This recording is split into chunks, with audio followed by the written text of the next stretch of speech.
ताज्या बातम्यांसाठी ABP माझाला subscribe करा आणि बेल आयकॉन प्रेस करा। हॉटेलच्या एका थाळीवर 2 थाळी देण्याच्या बहाण्याने ग्राहकांची हजारो रुपयांची फसवणूक केल्याचा प्रकार नाशिकमध्ये उघडकीस आला आहे। हॉटेल करीलिव ग्रुपच्या राजभोग थाळीच्या नावाने ही बनावट जाहिरात सोशल मीडियावर व्हायरल झाली आहे।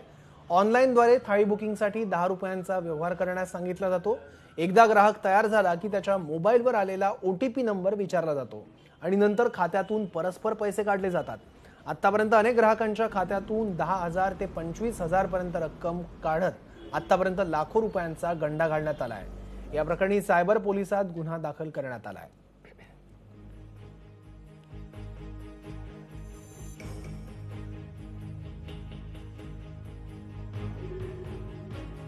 मी आमच्या कस्टमरलाही फेसबुक आणि व्हॉट्सअपच्या माध्यमातून हे फेक आहे असं कळवण्याचा प्रयत्न केला आहे।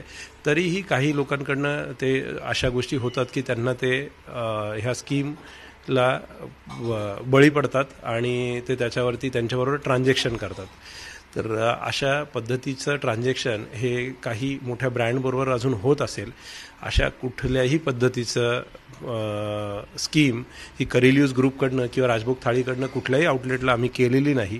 आमच्या ग्राहकांना आमची विनंती आहे की अशा कुठल्याही स्कीमला बळी पडू नये। तुम्हाला असे काही फोन कॉल आले तर कृपया आपल्या जवळच्या पोलीस स्टेशनला संपर्क करा।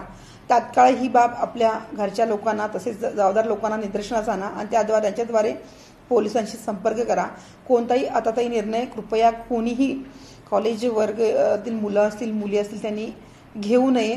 त्याचबरोबर ज्येष्ठ नागरिक देखील यांना नायजेरियन फ्रॉड असं म्हटलं जातं की याद्वारे ओटीपी नंबर घेऊन किंवा त्यांना आमिष दाखवून विशिष्ट अमाऊंट आपल्या खात्यात वर करून घेतली जाते।